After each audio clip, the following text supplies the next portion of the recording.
I get asked the same thing all of the time when people find out that I'm a marine biologist. People will ask, how do I get a job in marine biology? The first thing I say is, do you have some time to talk?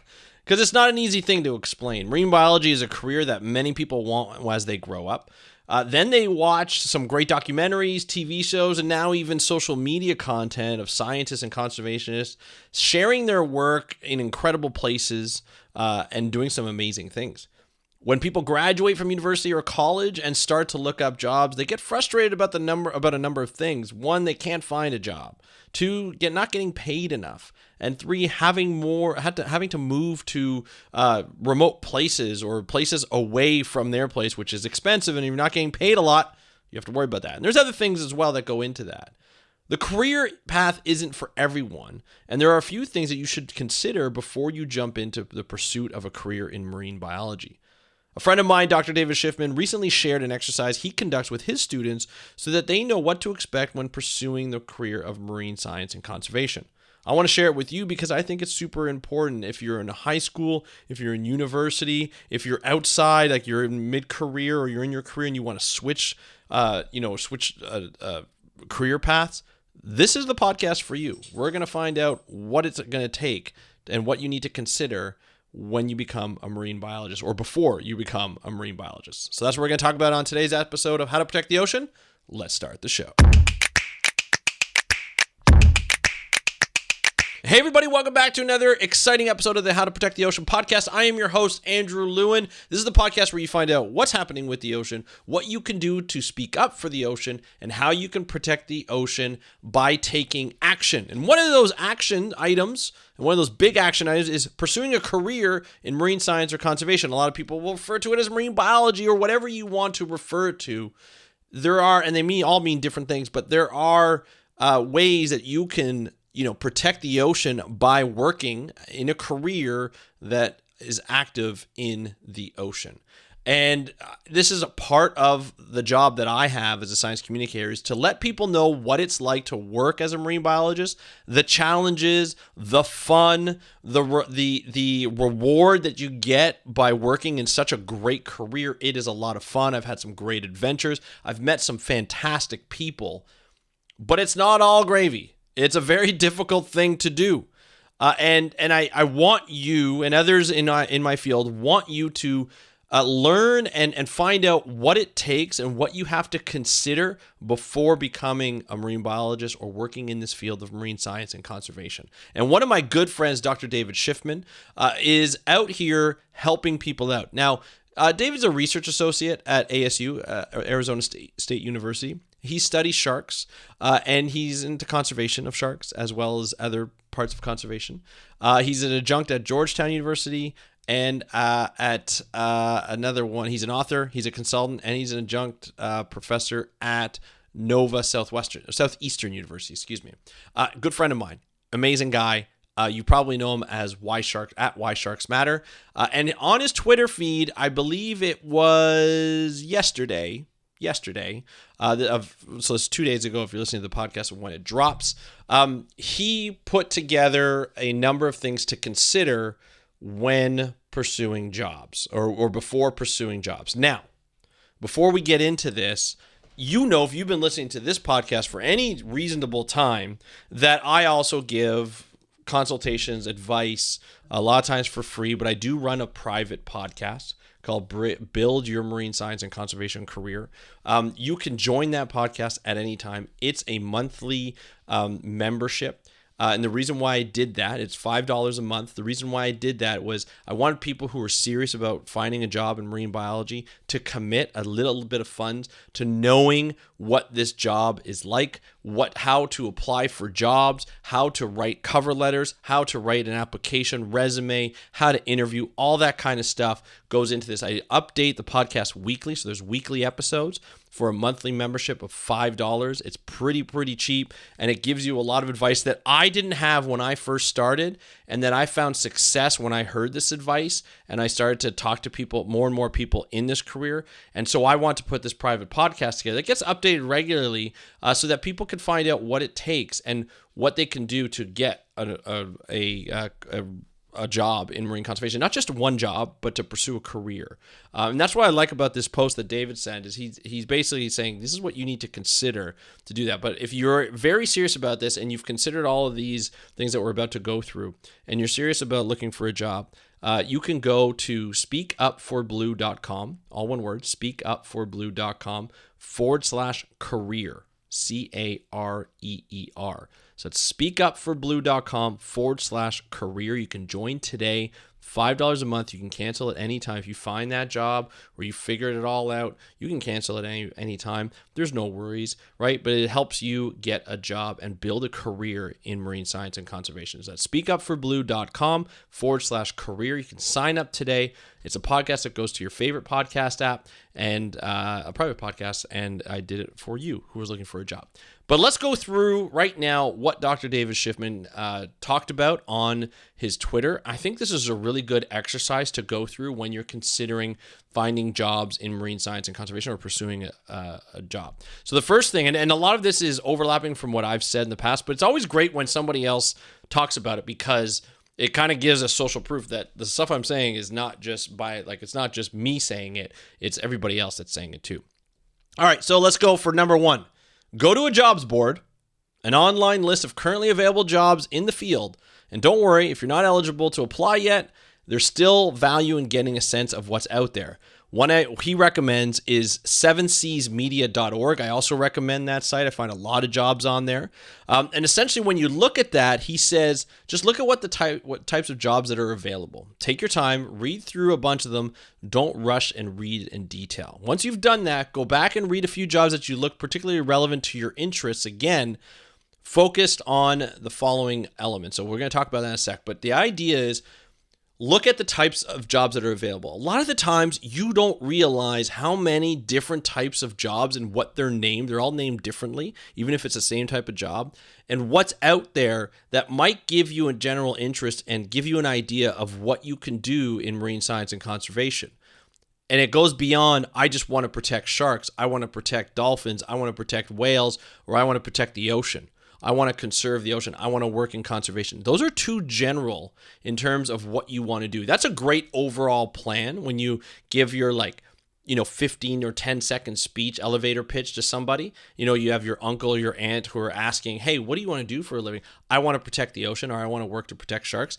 That's good for that. But when you talk to a marine scientist or when you talk to somebody about your career, what do you want to do? What's the job title you want? What are the responsibilities that you want? What types of skills do you have to have or that you want to have to be able to get that job? That's what looking at the job boards and in particular the individual positions that will give you an interest in what you're doing. You may find out that a specific title may not have the responsibilities that you want to have in a specific job. So if you want to be an associate professor, it may not be what you expect. You may not want to be able to work in conservation. You may not be able to travel as much as you want to travel.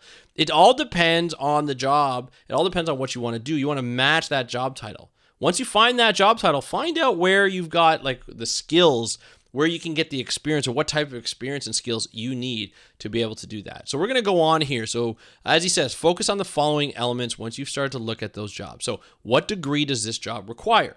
Does it require a master's degree or a PhD, like a graduate degree? Do you need to be getting a PhD? Getting a PhD is absolutely required for some jobs in STEM, but not all. And he's correct on here. A lot of people think, and even I thought when I first started going to school, that I needed to eventually have a PhD. I needed to be a professor. That was what I wanted to do. I would have my own research lab, which you would, and I'd be able to teach classes, which is great, and be a mentor to other students. Which all sounds great. That's a lot of work to do. Being a professor is not easy. It's not for everybody. And also, getting a PhD is not for everybody. You don't have to have a PhD to do marine conservation work. Okay, a lot of people don't follow PhDs, and they get great jobs, and they get to do some great things. And I think that's really important. You also might want to say, hey, if I want to work in policy, maybe a PhD is not the best thing. Maybe I should go into some kind of marine affairs program like they have at the Duke Nicholas Environmental School, right? They might have at the Duke Marine Lab. They have a great marine affairs program for a year or two, right? It's a graduate program, right? You get a diploma, and you get hooked up with some great jobs. And a lot of other schools have these types of positions, these types of programs, and they're really interesting programs. They're programs that will teach you about policy. They're programs that'll teach you about different conservation issues, like the law around the ocean, the law of the sea, or convention of the law of the sea. There's all these different programs that will allow you to really get deep into conservation from a policy perspective, from an advocacy perspective, and using that science that you had in your undergraduate degree to be able to invoke some great protections. Then the other thing you should talk about is, what skills does this job require? Just like I mentioned, are you gaining those skills in your current education programs, or are you spending lots of time and effort working on those skills that jobs you want do not require? Right? So that's a great thing. A lot of people will go on the big thing now, and it's not really that big, but you see a lot of advertisements for it. It's like, hey, come to Indonesia or come to Madagascar or come somewhere tropical and exotic to do some marine biology work. If you have an undergraduate degree, you get to come out here for 4 months. You get to pay up the wazoo. You're going to pay us like thousands of dollars to do that. You got to come here. You may get some food and may get some board. Basically, you'll get like a shack on the beach, and you'll be able to do some great work. And for those of you who can afford it, that's okay. But the skills that you have there may not lead you down the path to the skills you need for the job that you want. So it's always great to go back to those jobs, or even look at new jobs and just be like, I'm interested in doing this type of work, like looking at the responsibilities, doing this type of work. What kind of requirements do they need? What kind of skills and what kind of experience do they need? And how do I go get those? Those are the questions you should be asking, not just saying, I'm going to go on an internship somewhere exotic, pay out my butt to be able to get there, go into more debt for a lot of people, and then be able to come back and get a job. That doesn't always happen, because the experience has to be directly related to the job that you want to get. And just having any type of experience doesn't necessarily qualify you for that job. The next thing is, how much does a job pay? This is a big thing. Is it enough to cover your needs? You won't get rich working in marine biology, but you shouldn't be homeless and starving, David says. And he's right. He's completely right. There are a lot of jobs that pay diddly squat. Free 99. Right? Those internship programs, they kind of put it out like, hey, we're looking for a conservation officer, volunteer. You get to come out and live in the Maldives or live somewhere, and it's great. And that might be good for you. You might be able to afford that kind of lifestyle for now, but it's also not necessarily going to pay you or pay you at all.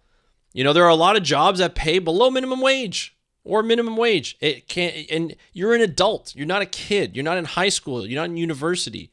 You need to survive. You need to pay bills. You'd like to start a family maybe, right? Or travel a little bit, or have a house or an apartment or a condo or whatever you might want. You want to have a comfortable lifestyle. You don't want to be always going from place to place to place, in poverty.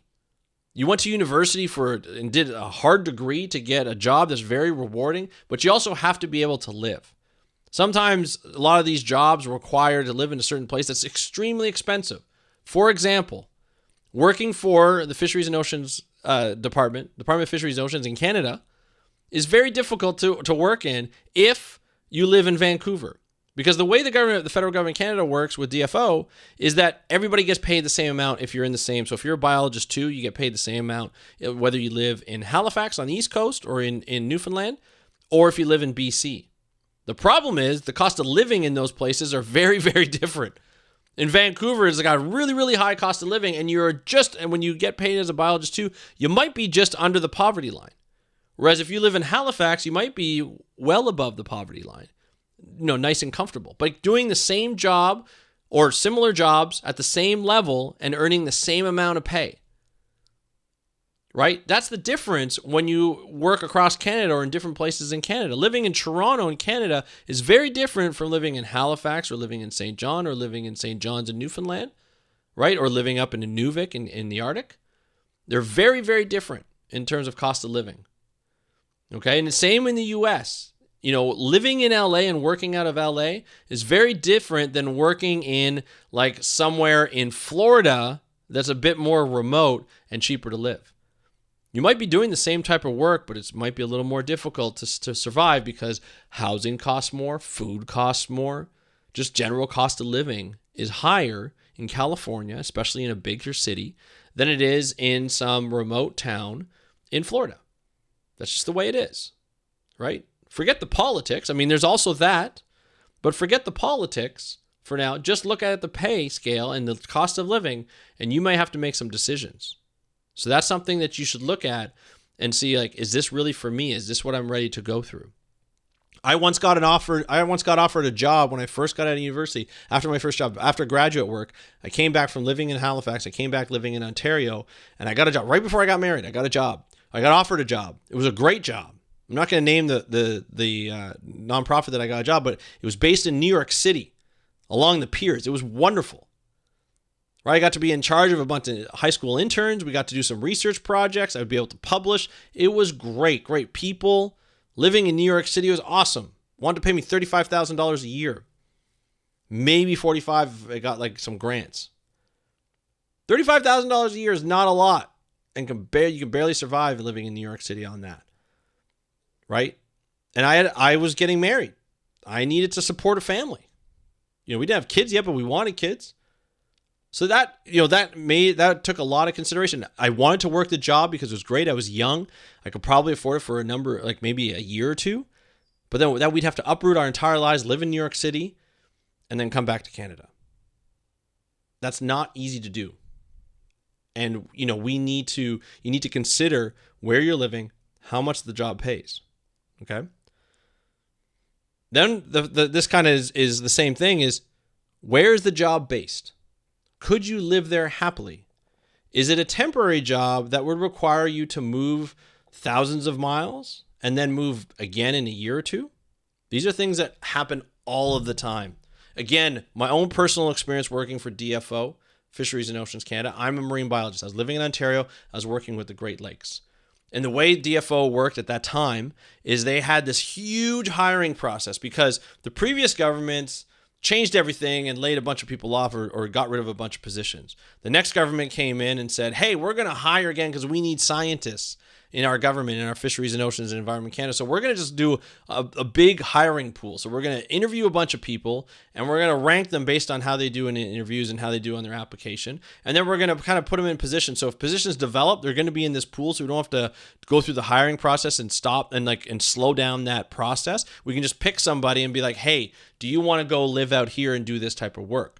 I got offered a couple of jobs. They were great, fantastic jobs. And I may have had a career doing those later on. But what the problem was is they were offering it for 6 months. Okay, 6 months. That's not bad. I could do like a secondment here in Burlington or like where I lived, right at the inland waters. But no, I had to go out and I had to move out to Halifax, to Dartmouth, to the Bedford Institute for 6 months. I had a family then. I had kids, right? I had a mortgage to pay. So I would have to leave my house, my kids, my wife, and I would have to go to Halifax in Dartmouth. And I would have to pay rent, pay rent, as well as pay half of the mortgage or my part of the mortgage here in Burlington at home, and be out there for 6 months and then wait and see what happens, right? Either come back after 6 months where I wasted a bunch of money on, rent and all that kind of stuff, be away from my family, be away from my kids who were young at the time and impressionable. I didn't want to be away from my kids, just so I had to come back again, or with the potential of coming back. And then I didn't even know if I want to live out there anymore. Right? So these are the things, like, for me especially, and I've talked about this before, family was very important. Family took priority. Right? I didn't want to uproot my family just for me to get a job. That might be different for you, and that's okay, but you have to be aware of that. That's why, we're putting you through this exercise. So it's like, is that what you want to do? There are a lot of temporary jobs, not only in government, but elsewhere, because funding is temporary.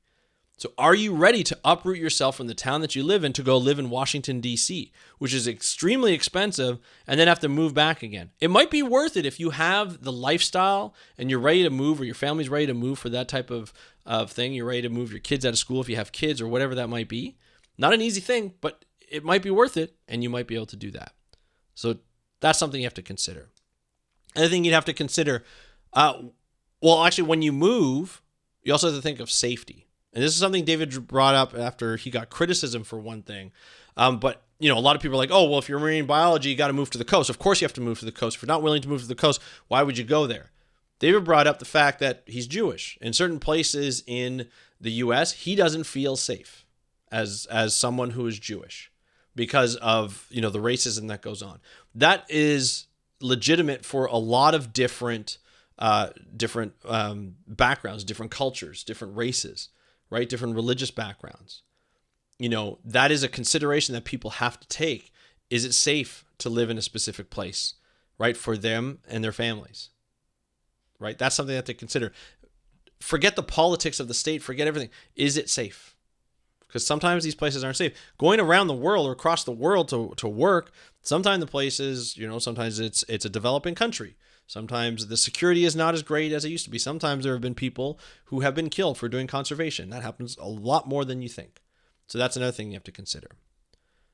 And then it's one of the last things he says, what would you actually be doing all day as part of your job? The responsibilities. Is it stuff you would enjoy, find challenging, find rewarding, something you have to look at? That's when you look at the responsibilities. Do you really want to do this? I would say one further thing when you look at the job ads is also talk to people who do those positions. Call somebody up or contact them through LinkedIn or something. Be like, hey, can I just talk to you about your job? I'm very interested in this type of job, and I'd just like to talk about it to get your responsibilities. Even if I ask you a few questions through Messenger or through whatever, the Messenger app on LinkedIn, maybe you can have time to answer some quick questions or something just to kind of give me an idea of what it'd be like to working there. Okay? And then so he has a question after, is it possible that a perfect high-paying job that's where you want to live isn't on the jobs board now, but will be in years when you're ready to apply? Yeah, sure, he guesses. But there's still value in getting a sense of typical jobs right now, right? Then on the fourth thing he wants to talk about is, then when you come back together as a group or class, this is for his classroom, and discuss what they found. So essentially discuss all the different things that they found. And so he also says, I can't create jobs that let you do exactly what you'd like to do, where you want to live, and do it for the salary you want. But I can make sure that people learn about the jobs that exist and that are like before it's too late to potentially consider alternatives. Okay, that's what he says. I think this is really important. I think this type of sharing, this type of exercise is extremely important for people who are in high school, for people who are in undergrad, to ensure that this is what you want. This has to be part of your psyche. This has to be I didn't know all this going in, and I don't think Dave did either. I think he's discovered this over time, talking to different people and things like that. He may have. I can't speak for him. But this is something he teaches. And a lot of other, as he started to be ask people hey, do you do this in your classes? I'd love to hear your feedback and what you have to say about this. And there were a lot of other professors and a lot of other teachers who taught the same thing. And even people who mentored other students or early career researchers or early career marine scientists and conservationists about this, and be these are the things that we talk about. And some of them were a little bit different. Some of them were the same. But this is a great exercise to do. I highly recommend that you do it. I'll put a link to the to the thread so that you can take a look at it for yourself. And I just think it's something that if you're looking for a career in marine science and conservation, if you're a parent and your kids want to be a marine biologist, have them go through this. Go through it with them. Really give them an understanding of what's happening. Talk to people. Talk to marine biologists. You can reach out to me. You can DM me at How to Protect the Ocean, and you can get in touch with me. I'd be happy to talk to a group of people. I tend to do individuals anymore. I just don't have the time. But I would definitely talk to a class, or whether it be undergraduates or high schoolers, to be able to say, hey, this is what your career you should consider in your career, and then or before going into your career. And then we can always chat. So at How to Protect the Ocean is the way to get a hold of me. Or you can go to speakupforblue.com, go to the Contact Us page, and you can just fill out that form. That email goes directly to me. I'd be happy to arrange something or happy to chat. For those of you who are ready and you're you know what, I've considered all this, I still want to pursue a career in marine science and conservation, hit me up and join my program for that particular reason. If you want to find a career in marine science and conservation, if you want to build that career, go to speakupforblue.com/career. That's speakupforblue.com/career. You can sign up right away. $5 a month, the price of a Starbucks coffee without the plastic. It's always great. Anyway, that's it for me today. I hope you enjoyed this episode. And if you have feedback, you know how to get a hold of me. Thank you so much. Have a great day. We'll talk to you next time, and happy conservation.